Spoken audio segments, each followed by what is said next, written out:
Hey, strong people, welcome to another episode of the Strong Talk podcast. Kalle, Beck here. Shortly after Christmas, hope you had a good holiday with all your family and got a lot of strong gifts from hopefully from store.startingstrongman.com. Anyways, this week talking to Paul Smith. He's a strongman out of England. You might not have heard of him yet, but you probably will soon. He's going to make his Giants Live debut. He's only 22 years old, and he's really coming onto the scene strong. He's been in the sport for a while, and we talk all about that. He got second at World's Strongest Junior, which means under 23 in 2016, with a past guest, Nick Hedge, getting first at England's Strongest Man, which qualified him for his Giants Live debut, where, of course, Giants Live is the qualifier for World's Strongest Man. So might just see him on World's Strongest Man in 2017. If you're in America, the 2016 showing just ended, so probably start to get some of the athletes that competed here on, to do interviews with them on Strong Talk, because they're contractually not allowed to talk about it before it airs. Of course, we had Nick Best, we kind of had to skirt about it, but it's not as good if it's not going to be as good of an interview if you can't talk about World's Strongest Man with them. So already been talking to Martins Lisi about coming on. He had a great showing, getting sixth. I think I've mentioned this a couple times, but he'll be coming on later in future episodes. Get ready to record those. But yeah, this week we're talking to Ben Smith, first at UK's Strongest Junior, and want to say thank you for everyone who signed up for the Starting Strongman training template so far. If you want a good program to follow for Strongman, just go to strongmanprogram.com. $10 a month, you get programming for the month delivered, right there in an app. It's all easy to follow. You can join the forum to get access and communicate and get a little bit of motivation. Comes with an entire guide on how to do the event step by step, from Atlas stones to tire flips to log clean and press, kind of detailing everything. Get a lot, the whole video library so you can check it out. And it's only $10 a month. And if you use code StrongTalk, you can get your first month for free.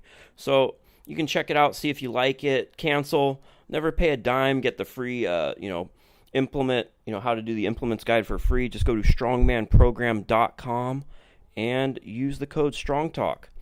And of course, you can get the Starting Strongman apparel at startingstrongman.com/apparel. And all of your Strongman information's at Starting Strongman. This week, I watched The World's Strongest Man on CBS Sports, and it's unfortunate that they're showing all the heats on CBS Sports, because I think that's in like 2% of homes. It seems, I think it's only at grandma's houses, because they just signed up for the package and they don't even know they have it, because that's the only place I ever watch it, is at grandma's house. But I don't get it because I'm not paying for the sports package for one show a month. But it's cool that they show the finals on CBS. They showed it on Christmas Day, so that was pretty cool to watch with everyone, and everyone, you sit around and watch that. So hope you did too. I'll be tweeting out or whatever future broadcasts for World's Strongest Man, but I thought it was a good showing overall. It's how it was packaged. They did some stuff a little bit different on how the production was done. I like that they're doing, they've always had to cut certain events for time and not show the whole thing, because it's supposed to fit in, a normal hour time slot on network television, so there's ads in between, so it's about 45 minutes of showing it. And this time, while they're cutting it and not showing the entire event, all 60 seconds, they had one of the athletes kind of say what was going on. They did that in the groups, and in the finals they used Martins, so he got a nice push with that. And I think he speaks well, and he's he's a good person to show, a good athlete to use if you want to showcase the audience on national television. I kind of don't like the new format in some ways. Probably do a future podcast with Mike Battolino and talk about it a little more, but it was interesting. If you saw it, let me know. Go on the Starting Strongman app, and we started a discussion thread about the broadcast and what you liked and didn't like. And of course, visit our store.startingstrongman.com. And this week, talk to our guest. You can follow our guest Paul Smith on Facebook, Paul Smith Strongman, on Instagram. I think it is. Let me see real quick. Paul_Smith_94 on Instagram. And it looks like he has an upcoming seminar over in the UK. And if you want information on that, you can go to paleofitness.co.uk/strongman. If you like this interview with Paul Smith and you want to, get to know, get some more information from him, some hands-on coaching at his seminar, it's at CrossFit Rotterdam and Paleo Fitness. And that is paleofitness.co.uk/strongman. Appreciate everyone listening. The podcast can do some great things in 2017, getting record downloads every month. It keeps growing. Appreciate all of you. And shouldn't be another show before New Year's, I don't think so. Happy New Year's, Merry Christmas, Happy Holidays, Happy Hanukkah, of course. And enjoy this interview with Paul Smith. Welcome to Strong Talk Podcast, joined by Paul Smith. How are you doing, Paul? I'm doing good, guys. Nice to be with you. Yeah, no. So where are you located? I'm from England. I'm in Sheffield, so Northern England. Yeah, and so you've been competing out there for a while. I believe you've done junior worlds. What, three times now? I haven't actually done the Worlds. The Worlds is a new one for juniors. I've done the UK juniors, the British, 3 times. Yeah. Okay. Was this this last one your first trip to Junior Worlds this year in 2016? Yeah. This was the first time. I must have got it confused with someone. I thought I thought you had won it, but it must have just been the UK juniors that you've won a couple times. Yeah. It was the UK juniors that I won last year. Well, it's kind of confusing because there was UK juniors, but there wasn't too many junior contests other than that. So that was like almost the highest level, which kind of from you guys doing it in some other countries kind of spawned the junior worlds, if I'm correct. Yeah, well, we had the UK juniors, and there was talks of worlds for a while, and then it was meant to be organised this year, and I wasn't sure. Well, I wasn't sure about the standard, but yeah, we got a lot of different countries there and some really good athletes, so it worked out really well. So right on. So how old are you now? Are you able to do juniors again next year? I'm 22 now, so I can do juniors next year. Would be my last year. Yeah, I'll be eligible. So you have one more. So you're only 22. You're young, but you've been in the sport for a couple of years now. So when did you find out about Strongman? And how old were you when you got into it? How did you actually find out about it? I'm sure the television coverage is a little better over there in the UK. So you grew up watching it and just kind of, it went from there? Yeah, well, I watched it from being a kid as long as I can remember, really. It's always on at Christmas, as it probably is in America. I started training at a gym when I was like 15, and I didn't really know what I was wanting to do. It was just like trying to get stronger, bodybuilding, powerlifting kind of, teenage guy wants to get a bit bigger and a bit stronger. Started lifting a bit more, getting a bit heavier, and thought about competing in powerlifting, but I didn't have a clue how to get into it. But then I actually met a guy. I saw a guy in my local gym wearing an Inza shirt, so at that point I thought, well, he must know how powerlifting works. So I talked to him, I started training with him actually, and turns out he'd done quite a bit of strongman in the past. So I ended up training with him to do strongman and enter the local contest in 2011. It was when I was 16, and then competed in that, and just went from there really. Yeah, it's funny because it's not that common, especially a couple years ago. But yeah, I can remember anytime I'd see someone walking. Now it's a little more common. You see people that are into lifting. You see like a lot of people wearing like Rogue shirts and stuff like that. With CrossFit getting with how big their influence has been. But yeah, like 4 or 5 years ago, you're in public and you see someone else, or especially at the gym, and they have like a Inzer shirt or Elite FTS shirt. You kind of look and you're like, I know what this person's into. They're into what I'm into. It's like it's such a rare, and it's like a weird feeling like you already have a bond. I've had a Yeah, couple interactions like that. yeah, you're definitely right. Yeah, not so much anymore, but it used to be a few years ago. You could just start a conversation just straight away by seeing what someone was wearing in the gym like that. Yeah, now it seems like the strength landscapes, it's bigger, but then it's also more divided. So someone could have that, but they bought all of that stuff because they're into a completely different sport and they don't even know what strongman is or powerlifting. They just do weightlifting or CrossFit fit or vice versa. So it's a little more segmented in a way, even though it's grown in popularity. It's interesting. Uh, Yeah, definitely you get that over here too. yeah. So how did you when you started, you obviously got a little bit better direction on how to actually train for strongman stuff. Did it come quickly? Were you did you like a naturally just took to it and started making progress, or was it like a long road? And like what were some of your like baseline numbers when you started lifting? Well, I did the typical have a couple of dumbbells at home and lift weights in my bedroom for Sure. about a year. In fact, everyone does that. Um, I can remember going to the gym the first time and I benched, I think, well, what in pounds it'd be like 155 for 10 reps first time, and then deadlifting 220 for a few reps, stuff like that. The first couple of sessions, but from there it progressed pretty quickly. I can remember getting up to 4 plates on the deadlift within a few months when I was still 15. So I was really happy with that at the time. Yeah, absolutely. Yeah, you can't even get a driver's license yet, and you're already deadlifting 405. It's a lot. There's a lot of grown men that's their goal. Uh, so, what are your current stats? You've been doing competing competitively for a couple years now, so you can do kilograms as well. We have I'd like to say the audience is a little bit has a education.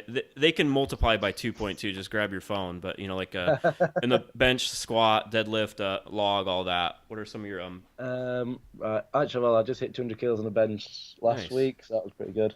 So 440 squat. I just had a 280 squat, which I always feel is really low, but it's like no belts, just sleeves, like high bar Olympic squats. I feel like it's a little bit a little bit harder than some of the squats you do see in strongman. Sure. Not naming Yeah, naming any names. you're not cheating it at all. You don't have two pairs of briefs on and knee wraps. So yeah, it's a little over 600 pound squat. I think it's 616. But yeah, doing it high bar, it's a completely different movement when you're doing without all the equipment and like somewhat of a narrow stance going all the way down. Um, do you, is that something you found where you find more carryover with that style of squat than let's say like a low bar wider stance, like just a parallel squat you see a lot of people doing? Well, when I first started squatting, I used to squat to do a box squat, and it was high. But once Sure. I started squatting properly, it was a high bar, full depth. It's the only thing I've ever tried. I don't like low bar just because it turns it from what I see as a good strength builder into a lift where you're chasing numbers. Hmm. And the squat to me is always as a training tool to get stronger legs, not necessarily to squat more. Yeah. So it's always been that. Abs- Sorry, go on. yeah, absolutely. I think that's a distinction you like to make because most of the people that are doing strongman or at least getting into it now the information's a little better, but uh, it's always like I remember when I started, the information was here's a powerlifting routine. Now add on events on the weekend. Add on some farmers walks and Thai Yeah, flips. yeah. Just do a couple sets of stones, maybe clean a log a couple times, but that doesn't make sense because how that's working is you're working to it's meant to improve your one rep max in three lifts, and two of them are rarely contested in strongman. They're like the squat and the bench are great tools. You see the squat a little bit more over there in the UK than here, but generally it's not a common event. So I always found that approach um, peculiar. That I think I think the thing with that was it's strongman. There wasn't a lot of guys doing strongman, but there was a lot of powerlifters that were kind of interested in it, and you had to get strong. So it's kind of the basic. This will work, even though it wouldn't work as well as someone that would be an expert in strongman programming itself. Yeah, absolutely. Yeah, it makes sense. So, I think Tom Hibbert, who's a past guest, he wrote an article that was up on on startingstrongman.com, and he was explaining that with the squat, where it's like, I don't want you like we want to be doing high bar, close stance, going to have the most carryover to the events. I think any type of squat's going to have some carryover, but there's a difference between optimal and working. Yeah, definitely. Of course. So you're squatting about a little over 600. What's your deadlift and overhead numbers at? Deadlift, it's 360, so I think it's 791. Getting real That range, just under 800. Yeah, getting right close to 800. That's a proper deadlift, as I think you guys would say. Oh yeah, yes, 800 pound, yeah. Yeah, any time someone's coming up on 800 pounds, especially at 22, you're doing pretty good. It's interesting with a couple years ago, like 800 pounds, just like that would be like a good deadlift in strongman, but it seems like if you're not over 9 now, then you're not even in the conversation. Like, oh yeah, he's an intermediate lifter, he only deadlifts 800. It's crazy how things progress. Yeah, I mean, when I got into the sport, if you were pulling 360, that was rare. There was a few guys in the country that could pull that. Nowadays, tens and tens of people are pulling 360 in one country. Yeah, it's insane. Not, of course, your deadlift's strong, and I'm not diminishing it. It's just, like you follow the sport pretty closely, from what I can tell. So you know what I mean. Oh yeah, with that. if you're under 400 now, it can't be classed as really good. Yeah, you might not even hit the opener at some pro shows. Like, yeah, that's what the opener is 400. It's pretty crazy. Yeah, it's just, and you go back like 15 years now, like that's winning heats at Worlds was less than that. It's weird to think about how much it's progressing. What's your overhead lifts looking like? My max log is 170 to 374. That was a while ago. I've done a 396 push press on a bar recently and a 177 axle clean and press. So that was about, it's like 350. Help me out. No, 177's 385, 390. 389. Yeah, 390. Yeah, see, yeah. I had to grab my calculator out. That's what I did it for everyone at home. So yeah, those are some definite strong lifts. What, like, as you're coming up, which one of the events did you find like you struggled with the most, and then you had like a turning point on it? Because just you're spouting off your lifts. There's nothing that sticks out. Like, they're all strong, but they're comparable. Maybe your overhead's higher than a lot of people comparatively, but it seems like those are well-rounded numbers for a strongman. So yeah, all my lifts, to be honest, are fairly even at the moment. But actually, when I first started, my deadlift was really good compared to everything else, and my overhead was absolutely terrible for a really long time. I can remember on my first contest, I think I'd put 175 overhead before the contest, and that was my PB with a split jerk.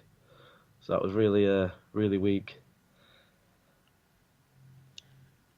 Yeah, so I think there's not too many people I see that come into the sport that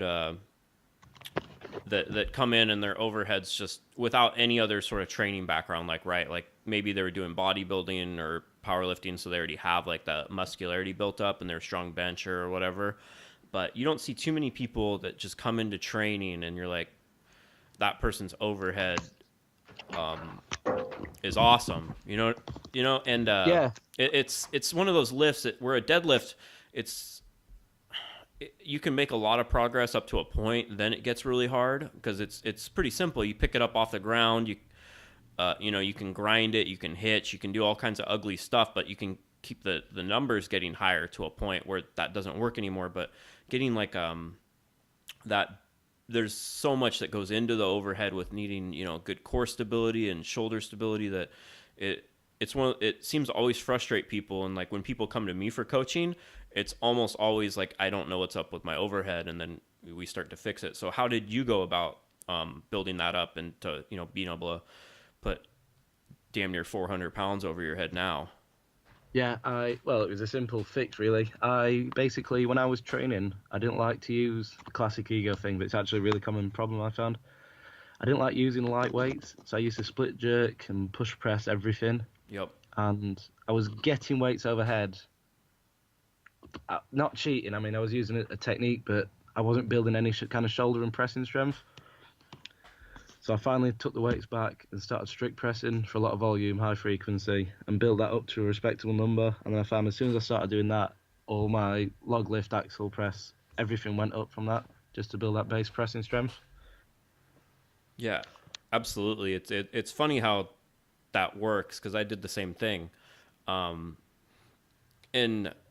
it, you know, and like you talk to anyone, like people all like you post I know for me, like whenever I'd post like some of my heavier lifts back in the day in training, like whenever you're doing like strict movements, just because it seems like that's just not seen as much when people are putting, you know, big, at least comparable to their body weight, weights overhead, like people get impressed and they're like, how do you do that? And it's like, I remember I had to do the same thing. Like I wouldn't want to be in the gym, like strict pressing, because I'm like, man, I'm gonna have to do like 80 pounds for reps right now. Like there's not even 2 quarters on the side, you know? Yeah, I I'm remember like, not liking to use under a plate, and I had to on strict press, and it used to kill my ego, having yeah. like 110 pounds on the bar. Yeah. So, but then if you do that long enough, then you're using a plate and 2 plates, and it just takes a long time. And I found with the strict press that doing like heavier weights for, you know, singles, doubles, triples doesn't have too much carryover. And I noticed you said that you've been doing a lot of volume. So how do you approach like your strict press training? What kind of rep ranges do you incorporate with that? Yeah, well, it was a bit different when I think I stuck to a 5.5 when I was younger. Maybe I can't remember, but at the moment my general training is pretty basic linear periodization from 5s or 6s down to triples, down to doubles, and then maybe max out in the gym or max out a contest, but not really any singles in the actual program build up. But with strict press, I do a lot of 10s at the end of workouts and a lot of resistance work in the 8s and 10 region, because I find pressing responds really well to a bit higher reps. I don't know if it's more muscle building, but it definitely seems to help more than pounding away at really heavy weights, but with really few reps. Yeah, I found the same thing where, like you're saying, I might do more, you know, 6s, 3s, you know, with the other lifts, but with the strict overhead, it's almost everything's over 8 reps for me. And when I train people, you know, and every now and then you got to test it because it's fun. Nothing, I like almost nothing's as gratifying to me as like a strict, you know, personal best, because they take a long time to get, like to progress. Yeah, they feel special, don't they? They do, like when you actually grind it out, or you know, especially for like a single, because it just takes a long time. And that's another thing when I think people mess up on, and because it takes a long time to improve that lift. It's you're not using as much load, so the progress isn't gonna be as fast on it. But like you were mentioning with the squat, it just helps to think of it as you're using this to assist the actual events you're gonna do. Yeah, exactly. It's a means to an end rather than the end. I Yeah. know a lot of people now seem to. I'm trying not to get on a rant, but a lot of people now seem to get in strongman really quickly expect to be better. So pressing and strict pressing doesn't lend well to that idea, and it annoys a lot of people when they don't realise that it actually takes a few years to get good at something instead of a few weeks or a few months. Yeah, well, we all want to be good at something right away, but the common theme with people that have had success is they stuck to it for a long time. And even when people come out of nowhere, like when you're at UK Worlds, I'm sure there's a couple people you've never heard of before, and they're all young. But I'm going to assume that a common theme when you're talking to them is that they've been training like you for at least half a decade, even though they are, 20, 22. They might have started when they're 13, 15. Is that? Yeah, yeah, yeah. You do see guys pop up out of nowhere, but it is only to competition. They've been in the garage or the local gym for a few years. Not really. No one really knows them, but they've been training hard for years and putting in the work. Yeah, maybe not even for that exact sport, for strongman, but you're building a base somewhere else. Like I remember the first time I met, my now good friend Robert Oberst, is like he put like 345-pound log over his head the first time, but he's been playing, he's playing football, American football here since he was 10, 12 years old, and hitting weights. Plus, he's just a giant human, and you can't compare. Like, the people that are like Brian Shaw and Obi and Hafthor, where they're that different breed, where they're like their skeletons wouldn't match up to ours if like they were found thousands of years from now. Like it's hard. It's hard to compare them. They're just so so big, but still, he'd been talking to him like he's been training for his whole life pretty much, doing other things, and then you just have to apply it to these new skills with strongman. Yeah. Do you find in America? I know you seem to see a lot of guys in England that train for not very long at strongman and then do novice comps, but they're pulling like 660, and they've been training for years for say powerlifting or some other sport, and they're really advanced trainers, but they haven't been doing strongman that long, but they're not really a beginner. Yeah, I think that's the whole like novice class. It serves a good means, but every show I've ever been to, there's one or two guys where you look and you're like, you don't belong in the novice class. And I think most of the time the people aren't trophy hunting, but they look and then they're comparing themselves to some, like, let's say they find your videos and you're already pulling 800 and putting close to 400 pounds over your head. They go, okay, well, I'm a novice compared to him, even though you're competing at a higher level, but they don't see it that way. And it just makes sense when you're signing up for, like, I don't think people give it as much thought as like you or I do to what they're doing. They're like, oh, I want to do a strongman contest. I've never done it before. There's novice. Yeah, that's a good point. Yeah. Where I I'm looking at everything in strongman, and since I got into it, I'm the kind of person where, like, if I start to get into a subject, I try to learn every little thing about it. Some people just look at something and go, oh, that looks fun, and they do it, and they don't even think about too much more into it. I think there's some of that. Of course, there's trophy hunting, which is one of the reasons why, like, I think like novice should be a way to get your feet wet, because there is, like, if you're doing opens, especially in the heavyweights, it takes a long time, even if you are strong, to build up to be doing, like, say, like a 800-pound yoke or something. Like, even if you can squat 900 pounds or 600 something pounds, like, it's a whole different thing moving with the weight. Yeah, there's a high entry level for those type of competitions. Yeah, so it's good to have that lower barrier entry, but I think that's what it should be, is a way for people to kind of get used to some of the implements in the events. And I'm not a fan of like having like a big prize bag and like nice, big trophies for the novice contest. Not to say the person didn't earn it, but I think that it lends to trophy types. Yeah, then people are gonna like, I'll see it all the time. I'll see someone like, oh, look at, I just won Texas Strongest Man, and they don't put in there that they competed in the novice class. You know what I mean? Yeah, it's like, a guy like that recently at a competition. He got on the Strongman memes page for it. Yeah, the good old Strongman memes page. But yeah, so I don't know. That's kind of like, I've seen stuff where it's irritated me, and at local comps, and I've went up to them. Some people, I'm like, dude, like, you probably would have won the opens here. Like, this is just a local contest. And, they're a strong guy and athletic, and they're just like, yeah, I thought about it, but I was nervous, and I thought there's going to be all these, people here. They almost don't realize how good they are. Yeah, so you see a lot of that when they're new to the sport. Yeah, on the women's side, too. Like, they really don't. But what are your thoughts on it? Sorry, I rambled on forever. Yeah, I was going to say actually, do you have to answer this topic every time you have someone on this show? What's that? Do you have to have this? Do you have this conversation every time someone's on here? Yeah, the novice contest or whatever. Yeah, the novice one.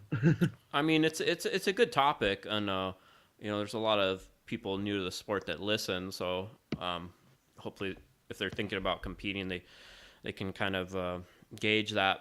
But sometimes I think the point of strongman is to challenge yourself. You shouldn't enter a contest where, say, you can do everything easily. Like, Yeah, then what's the point? yeah, definitely. Actually, speaking about that, I was going to say, don't go on what the classes are called. Just go on whether the weights are challenging, and if they are, then enter, and that's fine. But I saw a post the other day, and wasn't from a guy I knew, but he was basically saying we shouldn't have first timers comps because the weights were too low. So if someone's not strong enough to do those weights, if someone can only do those weights, they shouldn't be in the sport. But I thought that was a horrible attitude to have. Yeah, I don't. I obviously don't agree with those type of people, and I think I think people like that, they've been in it so long and they've lost perspective, right? So you Yeah. can go up the line with that. So let's say they're not good enough to do a Giants live show. So what's the point? Yeah. Yeah. So or if they're not good enough to do Worlds, then they shouldn't do Worlds because the first strongman contest, how the modern how strongman was World's Strongest Man. Then there was lower and lower level contests through devised off of that. So you could say that there shouldn't, if you can't do the weights at World's Strongest Man, you shouldn't be in the sport. So that same person using their same logic shouldn't be in the sport. Yeah, I like that idea. I'm going to use that one. Yeah.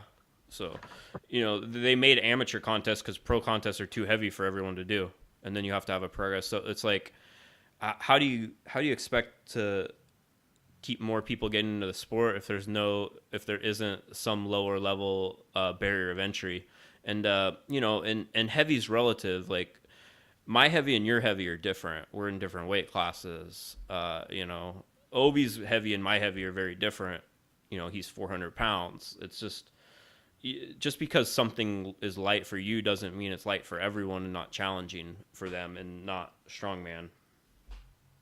But Yeah, definitely perspective issue. yeah, people No. they get too when you're too inside something, you can't see it from the outside. It's always and that, like when I see people post stuff online, and that's why like when I see people post stuff like that online, I don't like.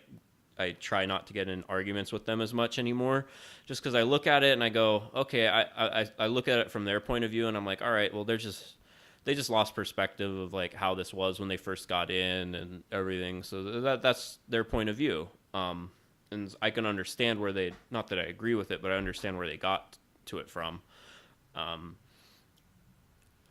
Yes, a very diplomatic attitude. I feel like you developed that with the group, I the starting strongman group. Yeah, I've had to develop that kind of thought process, so I don't want to, tear my hair out of my head every day. You've been a lot of arguments if you did respond to everything. Oh, sure, and I've been in lots of arguments, and then I realize I don't accomplish anything. So, then I'm not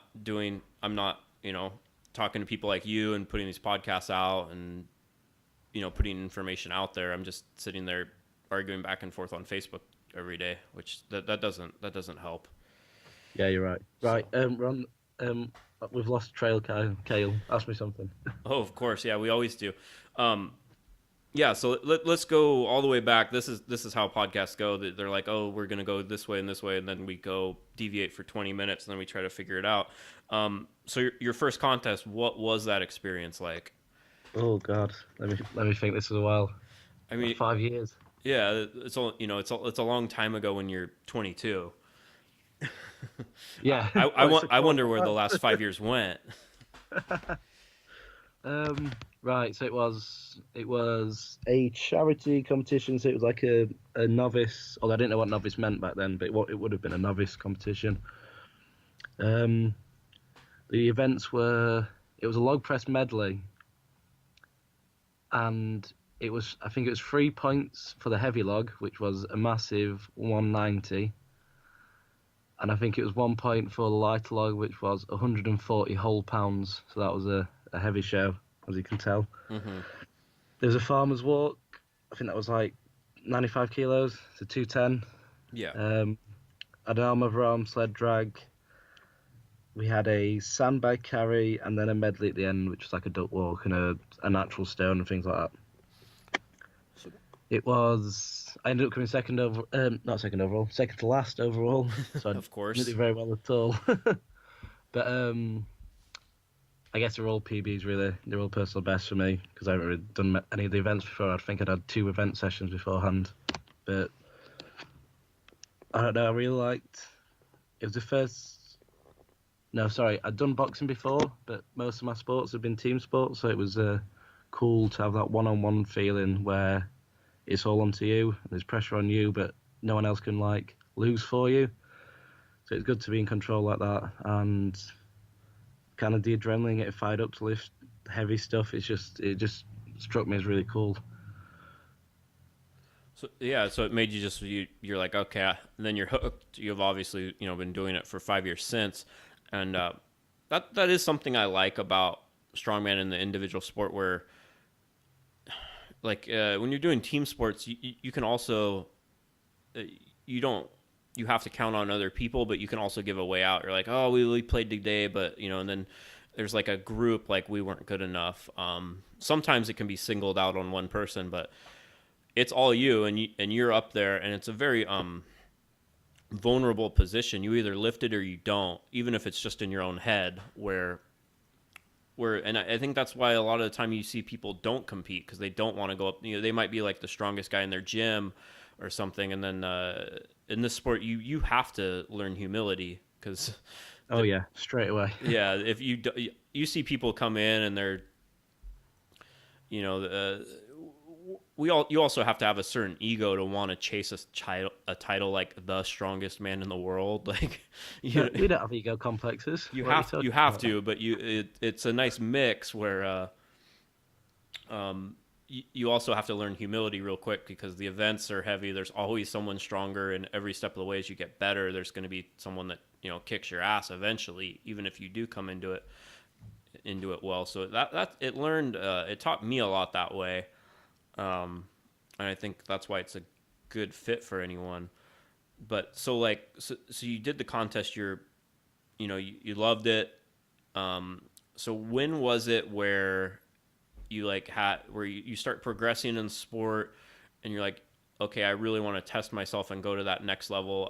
The structure on how contests are done in the UK are a little different over here than over here. I talked to Tom Hibbert about that a bit, and he, in the prior episode. So you kind of have you're like locals, and there's like kind of region to region, and it kind of just feeds into then your country, then Europe's, etc. So did you ever start on that path? Yeah, I can explain the whole structure. Shortly after this competition, I basically found a forum and found out what novice comps were. Was it Sugden? Sugden, yes. Yeah, legendary popular over there. Yeah, and I soon realised that I didn't like the title novice. And I didn't want to do another novice competition. Sure. So at that point, I was going to move up to opens, but I was nowhere near strong enough. So I didn't actually compete that was August 2011. I didn't compete again until January 2013. Okay. Into a fairly light open competition. So yeah, I trained up for a year and a half, competed in that, did a lot better in that one. And then I actually ended up doing I did another a local open show. I did the one of the natural competitions as well, which I don't think you guys have over there. Off and on, there's been people that have tried to set stuff up like that, but generally speaking, no, there isn't too many I guess tested would be the best way to put it. Contests. Well, it wouldn't be the best way to put it because in ours, none of us got tested, but that was the idea. Everyone gave a handshake and a nod. Yeah, it was like a gentleman's agreement. Oh, that's great. That's probably about as effective as any other system, really. Yeah, you're right. To be fair. um, so yeah, I did. That was the first podium in that one. That was in Northern England, the natural one. Then I did the England junior competition, and I came mid-table in that, so not very good. But then at the end of the year, I did the British final for the naturals, and I came second. So that was my first like decent result, and that was against I lost to Ben Kelsey actually, who you might know has been to Worlds. Yeah, probably the best 105 kilo 105, yeah, of strongman course, in the yeah. world. Yeah, In the world. that is 105 exploits. Um, so yeah, that's probably that moment when I thought, well, I wasn't I wasn't competitive with him, but I could see myself getting to that level.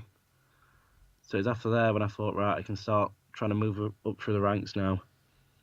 And then the next competition after that was what we call the Northern England, Northern England Strongest Man. So this is a regional contest where we have Northern, Southern, and Midlands in England, which gets you to England Strongest Man to the Nationals.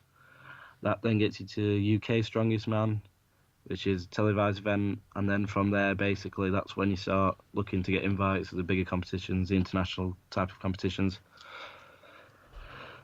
So, yes, I did the Northern Englands and got my ass handed to me, as I say, really bad, really, really, really bad. Yeah, it And then, happens when you move up. oh yeah, massively, massive culture shock. And then I actually did pretty well at the junior England's competition that year, and then got to junior UK's competition, which I came third in, really close. Um, and then the following year, I did Northern England again and came third, which is where I got to the England Strongest Man competition, the Nationals for the first time. Nice. Um, came sixth in that, but also won the Junior England and Junior UK competition. So that was last year. And then that was my first big competition, win the junior one, where I started getting a bit of recognition, I guess. And then this year, it's been, I guess, the first year where I've won big open competitions against all the top guys in the country.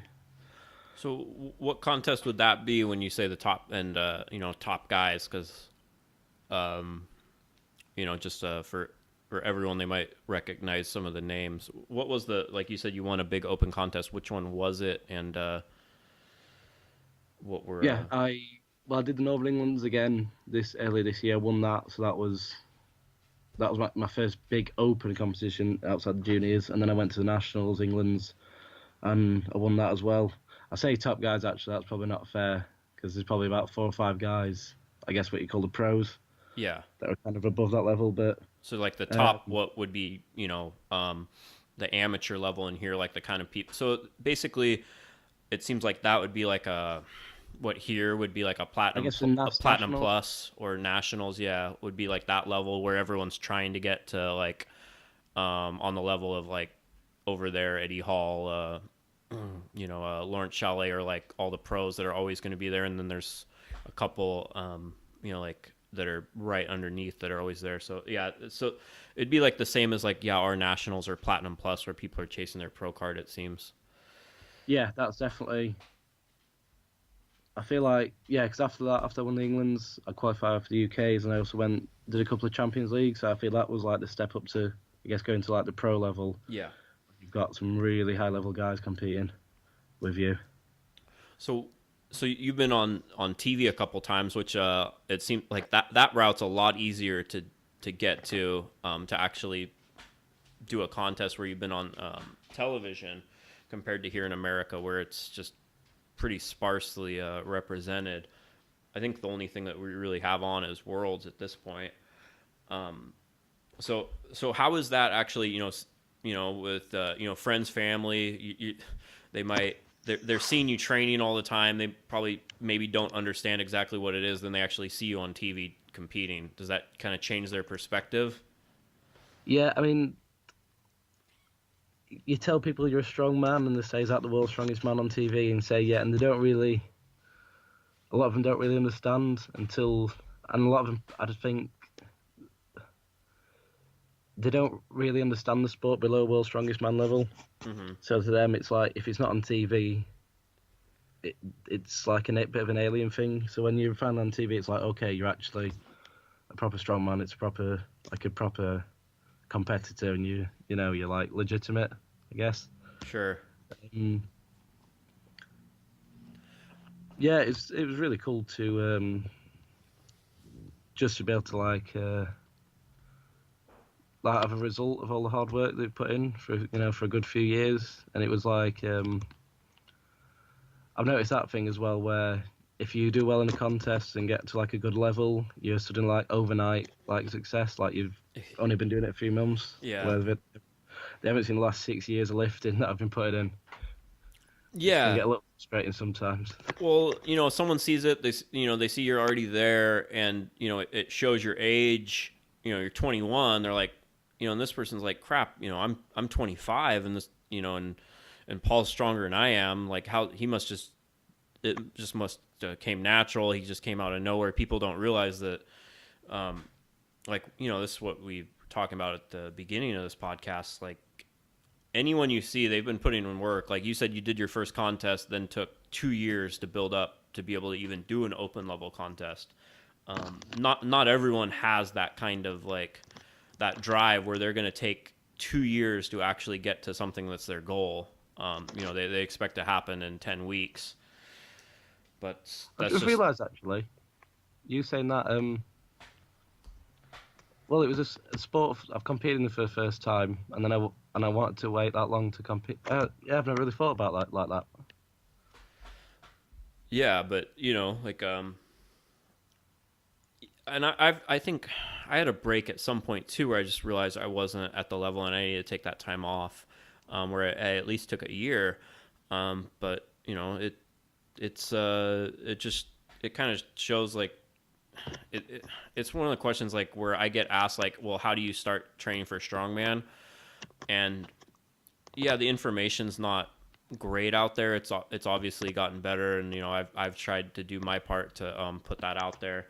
And everyone else was starting strongman, but like I just want to tell people at some point, like, man, like if you want to do something, you figure it out. And it seems, and that's just a common theme with people that have had success. Like if you really, really want something, you figure it out. Like people ask, I show them the gym locator, and then they're like, oh, like they'll be like, oh, well, the closest gym's 30 minutes away, and I'm like, are you fucking kidding me? Like Oh, Kyle, it kills me. like It kills it. It's like it's a 10-mile drive. Like yeah. when I started, we didn't have strongman stuff anywhere near our city, so Yeah, you had to like and you figure find it out. build it, buy it, borrow it. You just had to Yeah. just find a way, don't you? If for whatever reason you really want to do this, you figure it out. Like I, spent thousands of dollars on equipment. I drove 2 hours, and everyone's the same way. Very few people, they just stumble into it and the gym's next door. That's nice and all, but that's just luck of the draw.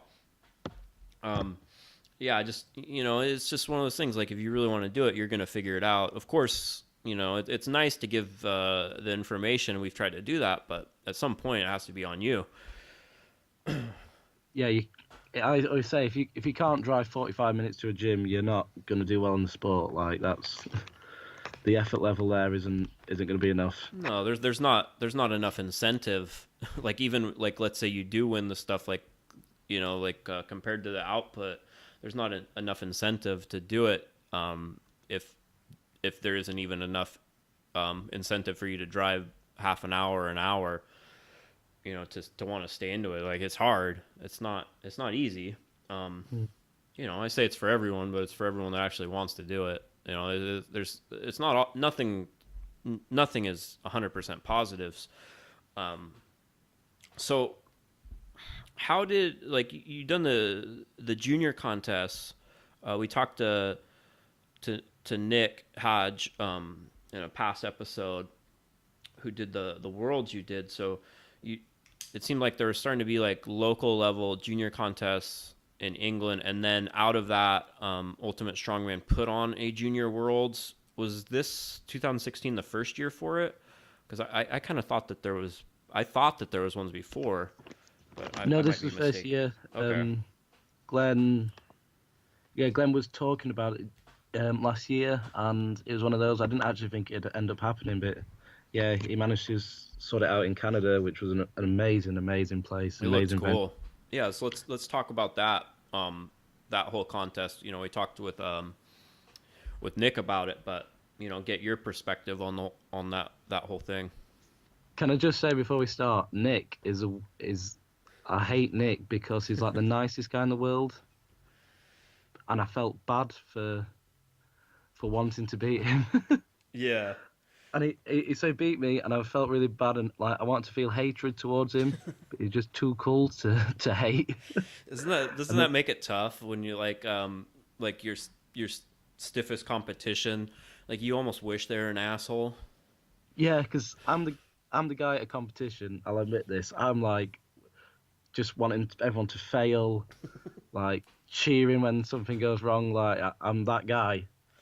But Nick was like cheering you on, helping you out, and I'm there like, no, you shouldn't want me to do well. Like, stop. Like, I don't Uh, know, that put baby powder in my chalk or something. that's great because I think there's a lot of people like you, and people might not think so, but I think I was a lot I did that a lot at contests myself, even though you know people might not think I'm a nice guy, but I'm competitive. Like if someone else can just mess up and I don't have to work as hard and I'm gonna get an extra spot, I'll take those points just the same as like if I earned them, you know, like. Oh yeah. But I don't want anyone to. I don't want anything like if you see equipment failures or something, or a strap goes or something like that. I don't want to see anything like that. But if they just do badly and have a bad event, I'm happy about that. Like, it's more points for me, less effort. It's great. yeah, and it's especially like as you start competing up a level. One thing like people always you know commend like the strongman, like, oh, people get done with an event, then they go cheer on their competitor. I'm like, yeah, it's easy to cheer the Yeah, person 'cause on it's after you beat them, right? took the words out of my mouth there. Yes, Sorry. exactly. It's easy when you just beat someone to go and cheer him on. Yeah, like, oh, like you, it doesn't even count anymore. Come on, try. But of course you support the people, but like it is a competition, so it's refreshing for someone to talk to it that way. But yeah, then you get those people like where they truly are like cheering you on to beat them, even if they put their best effort in, like Nick and his brother Zach. And it's kind of like, you know, you guys are so nice. Like I'm not nice like like you, Yeah, like why are you doing this? but yeah, I think that's it is refreshing for someone to hear that. But yeah, those guys, they're special. I think I met they seem almost interchangeable, but it was like the Yeah, last they do. Yeah. the last nationals I did. So like all my Nick stories or my Zach stories, it's the same thing, you know. Like, um, but I met Zach and like they like and Andrew Triana and all those people, and they came up. I think we had nationals in Denison, Texas, and Zach was just killing everyone in like the 200-pound class. And like I said, it was one of those like, where'd this guy come from? He was like, you know, under 20, I think, and just young and like just was killing it. And like he did this, and then so you know, and they introduced themselves to me, and they're nice, and just I'm like, um, and then I saw like he like almost decapitated himself doing a frame carry. Like he just did the frame carry, and it's this big thing, and you know, and the front is built up pretty high. It's not low, and like so he like lunges to finish it at the end to get that extra second, and he just falls and hits his like chin and neck. He hit his neck like right on the Ooh. front of the frame, and like I saw him the next day, and it was just bruised. He's like, yeah, I almost killed myself, but I won the event. I was like, Jesus. I'm like, who the fuck are these guys? You know, but it's just the intensity they compete with is awesome. I've never seen anyone hype up more than Nick before he went for, I think, a 385 deadlift. It was pretty crazy to watch. Yeah, so but it He was is. crying, he was literally crying his eyes out before he went out to pull. It was amazing. I just don't even know where they get it from, but it's definitely fun to watch. So that contest was up in Canada at I believe he said a hot air balloon festival. Yeah, it was. How out of like you know you said you competed a couple venues. How was this one in compared to like some of the other contests you've done as far as the venue and the crowd and everything? Well, first of all, I got off the plane and I thought Canada was like covered in snow. Like, year round, and it was like the hottest, one of the hottest places I've ever been. It was, I don't even know what Fahrenheit is, but it was really hot all day. It was like blistering heat. We had like a tent for all the athletes with like ice and packs and fans and everything, and it was really cool to have. But yeah, it was a hot air balloon festival, so loads and loads of people. The hot air balloons didn't launch until at night though, so it was weird. So there's no hot air balloons in the air at the time. It was just like I guess kind of not a normal music festival would be. But the venue itself was like a bit of like a natural amphitheatre with like a concrete area and then grass banks all the way around. And there were hundreds and hundreds of people there, and they'd stay all day, which was unusual.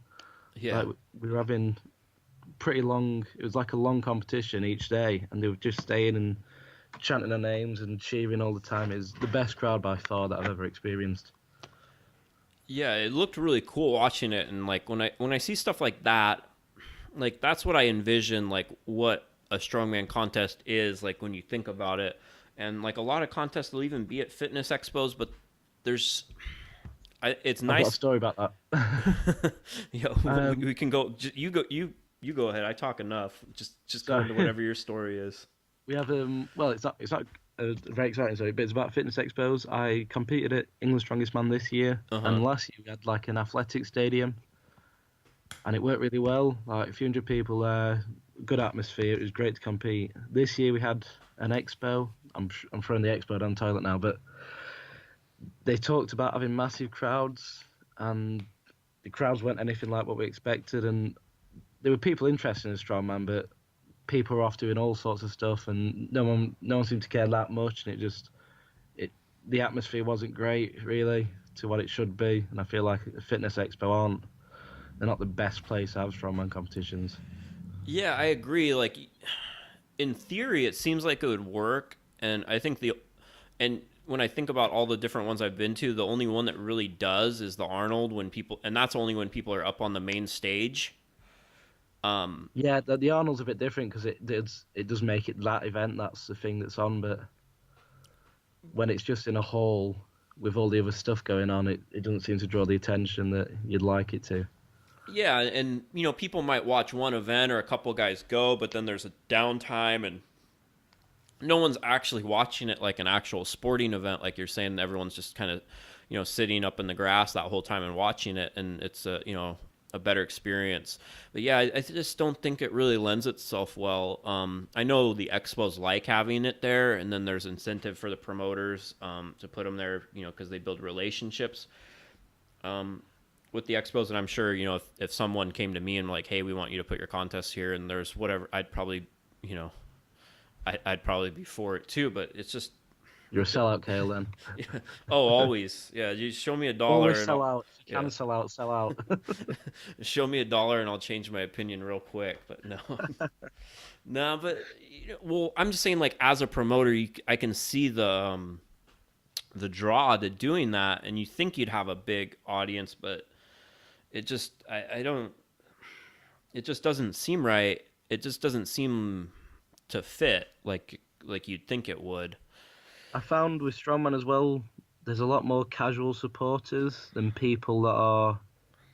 There's a lot of people that are into fitness that don't really get strongman, but strongman has a lot of casual fans that aren't into lifting themselves, and I feel like that can be a part of it. Yeah. People walking past on the street are amazed by it, but people that are already trained in a different kind of discipline aren't too bothered by it all. I think that's a good point where, like, I think a lot of just, yeah, like you said, casual people that may not even lift like strongman because, because they've grew up watching it compared to like, powerlifting or something hasn't really been televised very much. And Worlds is set up like an event, so it's a story. They show some of the backstory. People liked following it's the same reason why people today still talk about like Magnus for Magnuson, or like everyone brings up like John Paul, because I feel like they did a better job of like building these characters and making them larger than life back then in the various events where.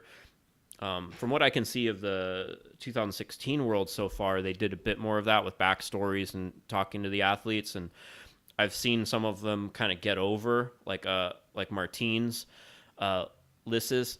He like, I guess they did a good character pieces on him, and I've seen a lot like since then, like online on Facebook and stuff. You see a lot more people going like, oh, they're like Martine's fans now. They didn't know who he was 2 weeks ago, but because Yeah, Worlds did like he gave a good interview and he stood out. yeah, that's it's nice to see people strongmen being portrayed as people as opposed to nameless Eastern Europeans like it seemed to be for a few years. Yeah, there was like a decade where it was just like these people, and you'd get an This interview. Russian and this Lithuanian, this Estonian. Yeah, and you'd get an interview with Z, and he'd just say, "Oh, very happy," and then that's like as much as you saw from it. Even though we can see now Z has a lot of character behind him, it just was never portrayed really. But so we keep getting off track of the Yeah, UK right, yeah, UK sorry, Worlds, guys. but so how did just talk about going through the contest. You don't have to go event by event, but where did you end up placing in it? It wasn't going very well. It was kind of like not quite happening for me. In the first day, I think I was fourth place overall, quite far behind Nick. And the second day, I might have been into tied third. I think it was tied third with Czech. No, yeah, tied third with Czech. And Tom Stoltman was leading.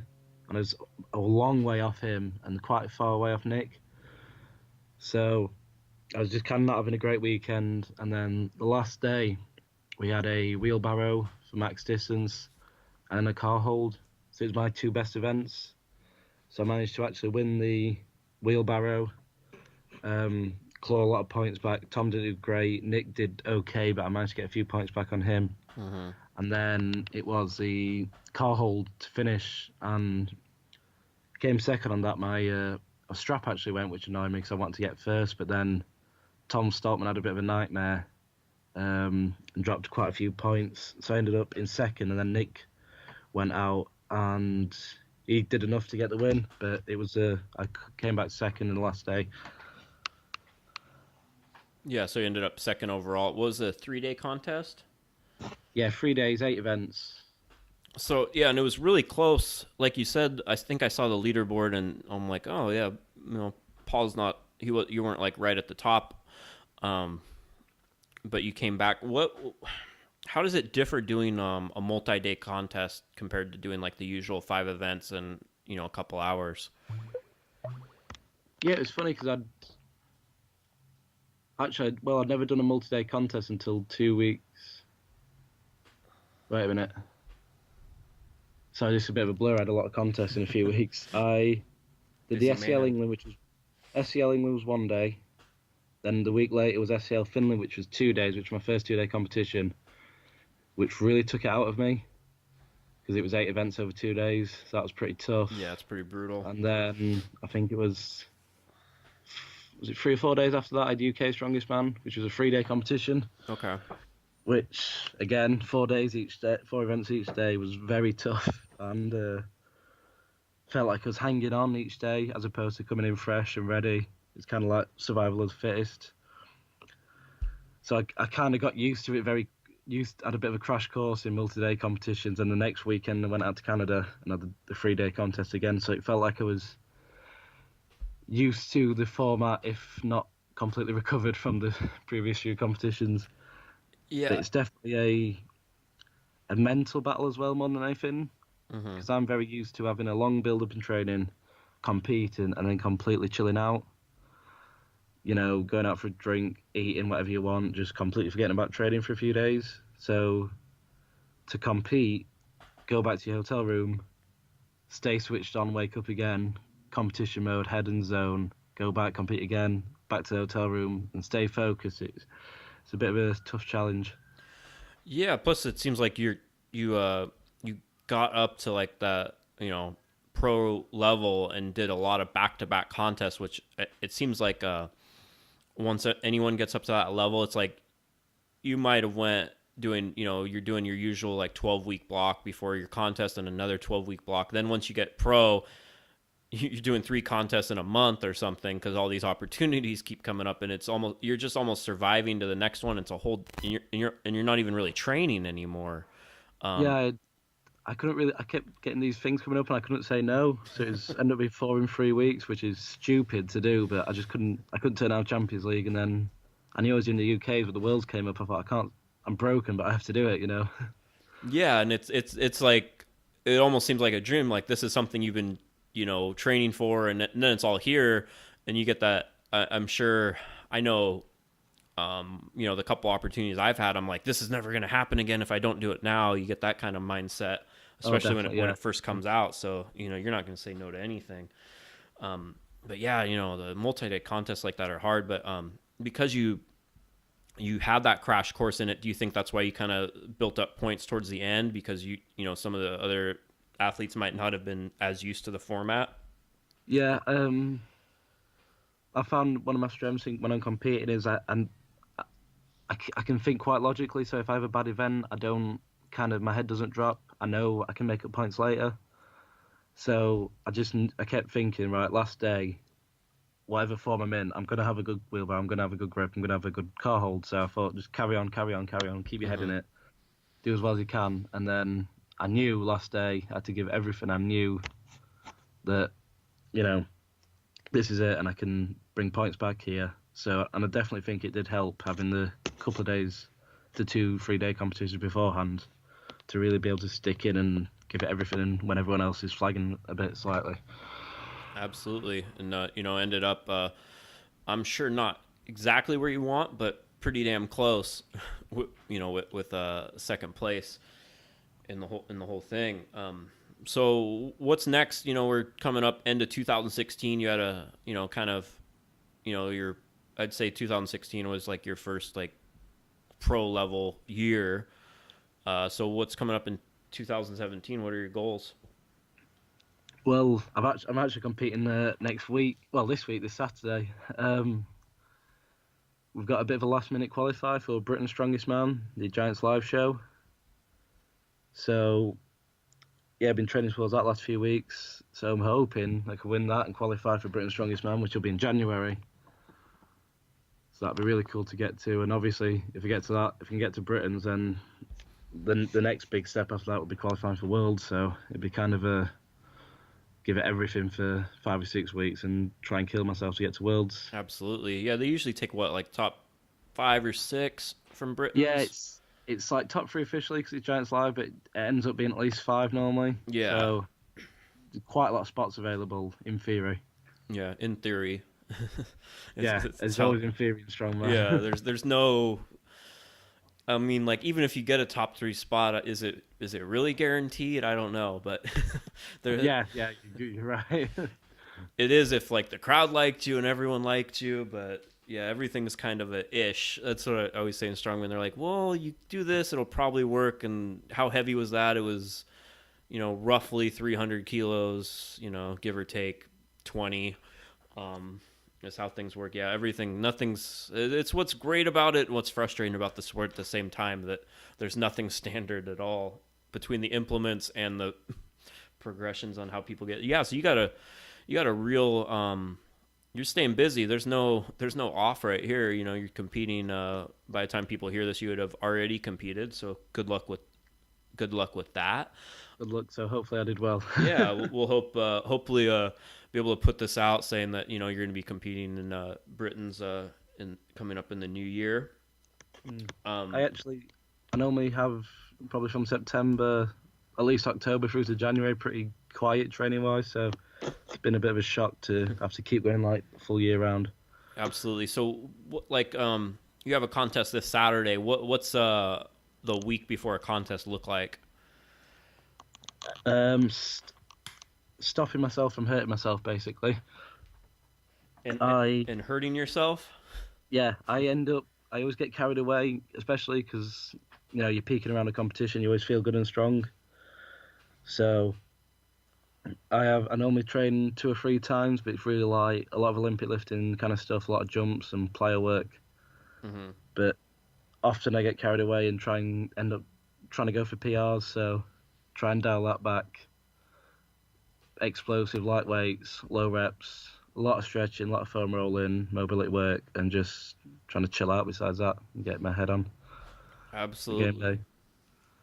Yeah, it's tough because, like you said, you're peaking for a contest. You feel real strong, so you want to test it, but it takes that restraint to save it to test it when it actually counts, not just for likes and The YouTube hits, yeah. or the Instagrams now, all about the Instagrams. I know it.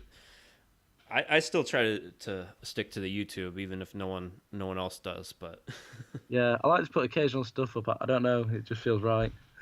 sure, There's but something about Strongman that what I liked about Strongman, especially coming up for the ranks, is see guys pulling like 400 kilos and doing like 180 logs with like 70 views on YouTube because no one really knows who they are.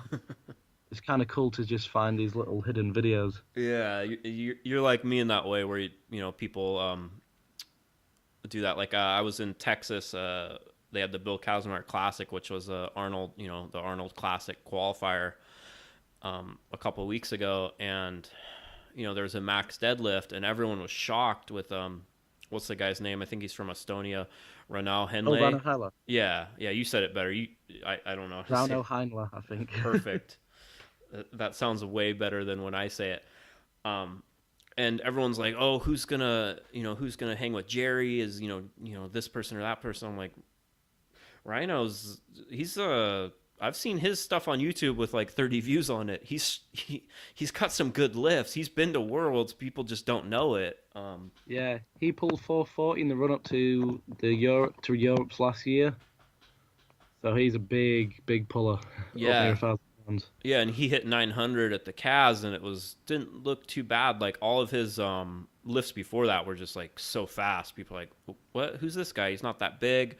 But yeah, it's and then I get to go over there and be like, actually, he's from Estonia and he's been to Worlds and sounds smart because Yeah. I actually knew where most people didn't. But yeah, I like that aspect of it as well. I guess you could say it's like when people are like hipsters we're like strongman hipsters in that way, where like people want to know like about the band before everyone else does. Yeah, I like that term. But right on. So if people do want to get you 3 views on YouTube or give you some likes on Instagram, where can they follow your training on social media? This is a point where I should really know what my YouTube account. Basically, if you put Paul Smith Strongman into YouTube or Instagram or Facebook, all the pages will come up. Yeah, it's Paul Smith Strongman on Facebook. Instagram, I'm not sure on the handle, but yeah, Paul Smith Strongman should do it. They'll find something. Well, you could also say this is the point where I should actually do any amount of research before I talk to people Kale, for an hour. I'm blaming you. But I will after links somewhere. this is done. There will be links in the show notes. So if you just scroll down and hit the full description, you can just click it and check out Paul's training on his various social media outlets, which I always do. And I always like to all the things I should know before I record things I figure out afterwards and then talk about it at the beginning. Yeah, it works pretty well. So right on, but an hour flew by. It was great talking to you. I appreciate it. Oh wow. Yeah. That's a long time. I know. I'm like I'll probably talk for 30 minutes, then it always ends up being over an hour. But yeah, thanks for talking, and good luck in your contest this next week, and appreciate you taking time to talk to all our listeners. Yeah, thanks a lot. It's good to be on. Always great talking about Strongman. Cool. Appreciate it. Good luck in your training.